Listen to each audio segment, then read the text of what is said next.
Officiellement pour ce lundi 5 décembre 2016, la publication du calendrier détaillé des élections a été reportée sine die par la CENI. Pas d'école sans arbre, c'est le thème retenu pour la célébration de la Journée internationale de l'arbre à Kinshasa. 30 écoles ont été sensibilisées sur l'importance de la lutte contre les changements climatiques par la plantation des arbres. Antenne, le journal, Dieu merci Zob, Madiala.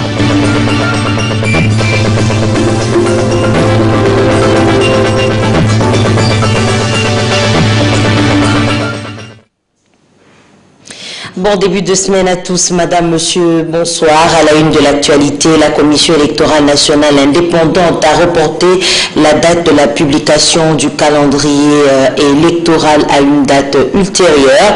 La centrale électorale s'active néanmoins à déployer du matériel aux kits électoraux pour l'enrôlement des électeurs congolais sur les 2 premières aires opérationnelles. Selon nos sources, les grandes lignes ont déjà été suffisamment exploitées pour ce calendrier attendu de tous. Il s'agit pour la CENI de disposer d'un fichier électoral fiable, acceptable par tous jusqu'au 31 juillet 2017. Le 30 octobre 2017, c'est le jour de convocation de l'électorat congolais, et puis le 30 avril 2018, le jour du vote des 3 scrutins couplés, présidentiels, législatif national et législatif provincial. Et justement, l'indépendance de la Commission électorale nationale indépendante est remise en question par la population congolaise, d'autant plus que les difficultés tant techniques que rencontre cet organe en ce qui concerne le domaine financier conduit à la méfiance à l'égard de cet organe. Tel est l'objet de l'étude menée par l'activiste de la société civile Antoinette Nsamba Kalambaï dans un commentaire de José Moussangana. Est-ce que la CENI jouit réellement de son indépendance organique et fonctionnelle telle que définie par la loi numéro 13/012 du 19 avril 2013? Par rapport à cette question, Antoinette Nsamba Kalambaï, auteur de cette réflexion, juriste et activiste de la société civile, pense que cette indépendance organique et fonctionnelle de la CENI est manifeste seulement sur le plan de droit et des textes qui l'organisent. Mais dans la pratique, elle n'est pas du tout indépendante. L'essayiste fait un constat malheureux. Du point de vue organique, cette autorité administrative indépendante a subi et continue de subir une forte intrusion de politique dans la désignation de ses membres, mettant en doute sa véritable indépendance en ce sens qu'elle est composée de 13 membres désignés par les forces politiques de l'Assemblée nationale à raison de 6 délégués, dont 2 femmes par la majorité et de 4 dont 1 femme par l'opposition. Du point de vue fonctionnel, toutes les décisions de la CENI sont prises par l'Assemblée plénière par consensus ou, à défaut, par vote, alors que cet organe est dominé par les animateurs issus des entités politiques, mettant ainsi son indépendance à mal. À cela s'ajoute aussi la dépendance financière de la CENI vis-à-vis du gouvernement qui risque de bloquer les processus électoraux, faute de moyens, paralyse fortement l'autonomie de cette institution d'appui à la démocratie. Pour Antoinette Nsamba Kalambaï, les législateurs devraient réviser la loi organique numéro 13/12 du 19 avril 2013, modifiant et complétant la loi organique numéro 10/013 du 28 juillet 2010, portant l'organisation et le fonctionnement de la CENI. Ainsi, l'auteur propose entre autres que la désignation de membres de la CENI soit confiée seulement à la société civile, étant donné qu'en droit, tout ce qui n'est interdit est permis, que le législateur précise dans le texte la procédure à suivre quant au mode de désignation de membres de la CENI pour éviter l'ingérence d'autres institutions, comme c'est le cas de l'Assemblée nationale. Que soit reconnu seulement à la Cour constitutionnelle le pouvoir d'entérinement de la désignation et d'investiture de membres de la CENI. La création d'un fonds national pour les élections auquel tout citoyen congolais en âge de voter devrait contribuer l'équivalent de $1 américain. Ces fonds servira à autonomiser la CENI sur le plan financier. Voilà qui évitera à la CENI les cycles infernaux de crise de légitimité et de guerre après les élections. Et puis on va faire un tour à Chikapa où il y a eu des affrontements hier dimanche 4 décembre. On parle de 13 morts et 14 blessés du côté des forces de l'ordre, 18 côté miliciens et 16 capturés. Les détails nous sont donnés par notre correspondant sur place, Jean-Louis Bakapendachon, au téléphone par Damoumat. D'après Hubert Mbingo, vice-gouverneur et gouverneur haï de la province du Kasaï, ce ministre appartiendrait à Chef Mbaou, de Kouma Mbaou, situé à plus de 25 km au nord-est de la ville de Chikapa. Et toujours selon lui, ce chef sera en conflit avec son frère au district du pouvoir coutumier. Sur place dans la ville, les élèves n'ont pas répondu au rendez-vous car les portes de toutes les écoles ont resté presque fermées. Les boutiques, des magasins, cabines et d'autres maisons de vente n'ont pas ouvert leurs maisons. Et dans certains cas, on signale que les affaires ont repris timidement. La population craint encore que les milices puissent affronter aux forces de l'ordre. La plupart des milices ont été abattues au niveau de 3 heures, près du pont Kasaï qui réunit la commune de Boumé et Mabonda, celle de Kanzala. Ici, notez que la population parle de la présence de quelques milices de chefs Kamona Safou dans quelques villages non loin de la ville de Chikapa. D'après les sources concordantes, on parle de plus de 15 milices dans le mouvement de Kaboucha et dans le secteur du même nom. Ici, le premier de la province du Kasaï appelle la population à ne plus donner l'œil et aussi écouter les rumeurs qui coulent dans la ville de Chikapa tout en confirmant qu'il n'y aura encore rien. Notez ici que les motocyclistes ont repris timidement dans la commune de Mumbai Mabondo, alors que dans les pieds rouges de Kélé, rien n'a pas encore repris. Depuis Chikapaville, Jean-Luc Bakapunda Kabongo pour l'antenne A. La SENCO n'a pas échoué dans sa mission de médiation. Il y a plutôt eu un manque de volonté de la part des acteurs politiques. Déclaration faite par Franck Diongo, membre du Conseil des sages du Rassemblement. On l'écoute dans un reportage de Paulin Kalamba.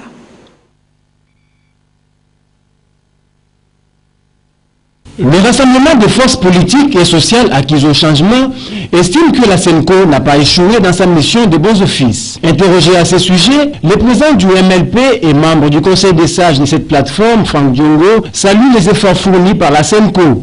La SENCO est à féliciter pour le bon travail, des bons offices. Donc la SENCO n'a pas échoué pour le MLP, le rassemblement. Nous prenons le monde entier à témoin, l'opinion nationale et internationale. Il faut rappeler que dans un communiqué publié le week-end dernier, le rassemblement s'est dit disponible à prendre part à un dialogue réellement inclusif selon la démarche proposée par la SENCO. On va faire un tour à la Chambre haute du Parlement. Il y a eu vote ce lundi 5 décembre du projet de loi organique portant sur l'organisation, attribution et fonctionnement de la Banque centrale du Congo. Eric Izami vous propose les grandes lignes de cette loi organique concernant la Banque des banques en République démocratique du Congo. Suivez. Cette loi en examen se veut une réponse à toutes les exigences d'ordre juridique et structurel dans le but non seulement de se conformer à la Constitution du 18 février 2006, mais aussi à réorganiser la gouvernance de la Banque centrale du Congo et de prendre en compte la mission de stabilité financière. Elle se fonde sur 2 principes directeurs majeurs, l'indépendance de la Banque centrale du Congo et la responsabilité couplée à la transparence financière pour mieux ressortir l'obligation de cette banque de banques à rendre compte de ses missions, notamment au Parlement. La salle du Sénat, qui regorge de personnalités diverses ayant exercé des postes ministériels, président de cours de comptes, etc., s'y est bien prêtée pour affirmer par le président de la Commission économique et financière du Sénat, Mabi Mulumba Evariste, que cette loi organique portant sur le fonctionnement de la Banque centrale du Congo apporte plusieurs innovations. Elle s'est inspirée du modèle de loi des banques centrales de la SADC en perspective de la création d'une banque centrale sous-régionale.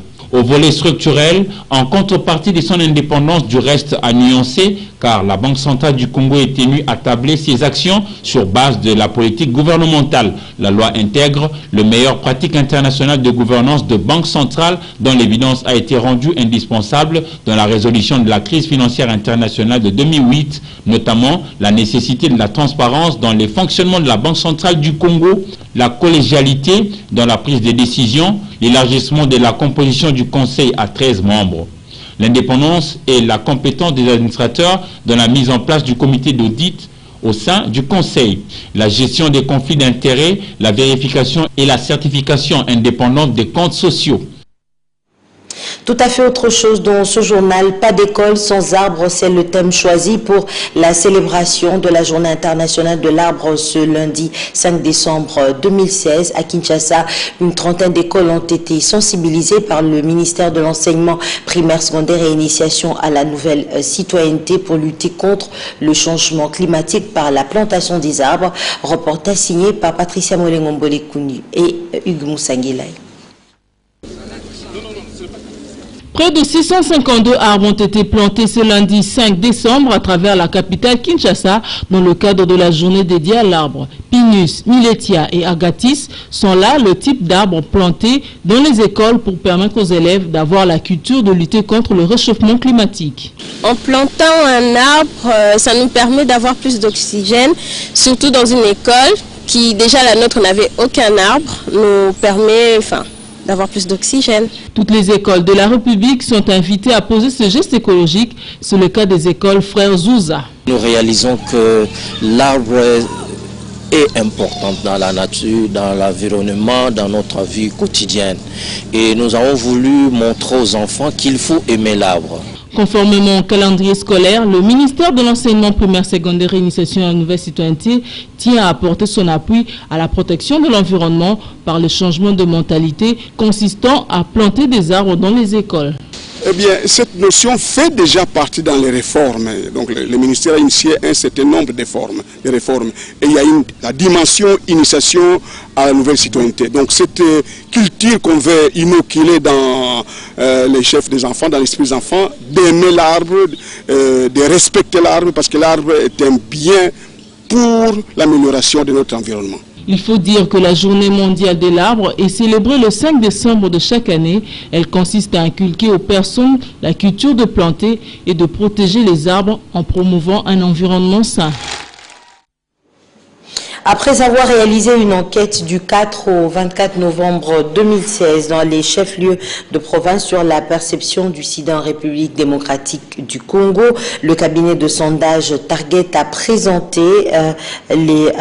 à la presse les résultats de l'étude ce lundi 5 décembre. De Kisangani, nous nous rendons dans le Haut-Katanga où il y a eu plus de 100 poulets impropres à la consommation qui ont été interceptés et incinérés le week-end à la douane de Lubumbashi, situé à 90 km de Lubumbashi. On est donc à Kasumbalesa. Plus de détails avec notre correspondant sur place, Timothée Prince Odia, qui a été joint au téléphone par Domomat. Ces poulets avariés sont importés de la Zambie par les petits commerçants et vendus en RDC. 4 vendeuses sont tombées dans les collimateurs des services de contrôle. Plus de 100 poulets impropres à la consommation sont interceptés et incinérés à la douane de Kasumbalesa. Les responsables de l'hygiène publique à la douane affirment que ces poulets avariés passent tous les jours par la voie officielle ainsi que par la contrebande. D'après lui, d'autres vivres frais impropres à la consommation, notamment Thomson et tilapia, échappent parfois au contrôle des agents au poste frontalier. Il dit avoir renforcé les mesures de surveillance au couloir piétonnier pour empêcher le passage de ce produit. Les organisations non gouvernementales de Kasumbalesa, notamment Human Rights Watch, qui salue cette interception, expliquent que ces poulets sont jetés en Zambie et ramassés par les Congolais qui les transforment en pintades après les avoir mis au fait et les vendent à 10 000 francs au Congo. Robert Monga, responsable local de cette ONG, craint la contamination des maladies et une déclaration d'une épidémie dans les Haut-Katanga. D'autres sources contactées par Antenne A parlent de la vente de ces poulets avariés à Lubumbashi, Likasi ainsi qu'à Kolwezi dans la province voisine du Lualaba. Ces sources appellent les services œuvrant à la frontière à jouer pleinement leur rôle pour épargner des vies humaines. Kasumbalesa, Timothée Prince Odia pour Antenne A. On revient sur Kinshasa. À quelques jours de la fin du mois de décembre, l'institution financière Finca a organisé une cérémonie d'échange de vœux à l'espace Fête par Fête. Une occasion non seulement de détente pour les agents, mais aussi de faire le bilan de l'année qui finit par le staff dirigeant. Commentaires et images, Polydor Patringaziami, Mathieu Ngadipovi. À quelques jours des festivités de fin d'année, staff et agents de Finca RDC se sont retrouvés à l'espace Fête par Fête pour la cérémonie d'échange de vœux pour l'année 2017. Une cérémonie à l'allure VIP caractérisée par une ambiance fraternelle. Moment de réjouissance, l'événement est généralement l'occasion de faire le bilan de ce qui a été fait pendant l'année. Mami Kalonda, directrice générale de Finca RDC, ne l'a pas loupé. L'année 2016, c'était une année unique en son genre, avec tout ce qu'il y a eu comme activités politiques, économiques et autres. Mais le staff de Finca RDC a tenu bon et on a clôturé l'année sous une bonne note. On a notre portefeuille s'est agrandi, notre base de clientèle s'est agrandie et surtout que nous avons atteint un niveau d'indépendance qui est plus élevé que le niveau de l'année 2015. Cela est une preuve que les agents ont bien intériorisé le conseil du laboureur à ses enfants. Ils ont creusé et bêché toute l'année et le résultat a été probant. Ne pas baisser les bras, quelles que soient les difficultés, en travaillant main dans la main, c'est ce à quoi la directrice générale a exhorté les agents Finca. Et c'est cet esprit qui doit les animer en 2017. Ce que Finca a pu faire jusque-là est incroyable, a-t-elle fait savoir, invitant staff et agents à fêter dans la joie. La cérémonie a été agrémentée par un orchestre dont le talent, associé à la présence du comédien Galoufar, ne pouvait que plaire et détendre. Et avant de terminer ce journal, la revue de presse, sélection et commentaires signée encore une fois par Polydor Patrick Ngaziambi.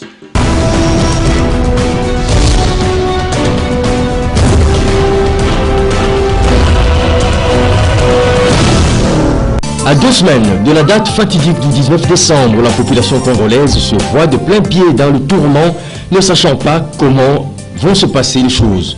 L'unique option semble être sa foi. Tournée vers Dieu, elle implorait pour que rien de fâcheux ne survienne ce jour-là. C'est ce que fait savoir la référence plus à travers le titre « Les ministres de Dieu et les intercesseurs prient pour la grâce et la paix divine ». L'auteur de l'article, à savoir l'éditeur du quotidien, fait parler son côté spirituel en estimant, plutôt en croyant que Dieu va agir en faveur des Congolais, comme il a eu à délivrer Daniel de la fosse des lions, Abed-Nego, Meshach et Shadrach de la fournaise ardente. Il les invite ainsi à avoir foi car le 19 décembre va ressembler selon lui aux autres jours du mois de décembre. Cette date approche et la SENCO appelle pouvoir et rassemblement à la responsabilité. En effet, écrit la prospérité, la psychose entretenue autour du 19 décembre fait craindre le pire, d'où la multiplication des appels à la paix et au calme. Il n'y a plus que 2 semaines pour rapprocher les uns et les autres. Il faut pour cela vider les divergences, mais comment le faire? Pour la SENCO, indique le quotidien, il faut des discussions directes. Cela permettra aux uns et aux autres d'assouplir leur vue, avec comme conséquence d'éviter à la RDC de sombrer dans une situation incontrôlable. Selon Forum des As, les points de divergence sont le respect de la Constitution, le processus électoral, le calendrier, le financement des élections, le fonctionnement des institutions pendant la transition et les mesures de décrispation politique. Du côté de la majorité présidentielle affiche l'avenir, l'on regrette le temps perdu. En effet, écrit-il, à scruter de près ces points, il est facile de constater qu'ils ont déjà été réglés par l'accord politique de la Cité de l'Union africaine. Dans ce cas, se demande la majorité à quoi aurait servi ce dernier si l'on doit encore réfléchir sur les séquences du processus électoral, par exemple. À chacun d'y répondre. Bon début de semaine et bonsoir chez vous.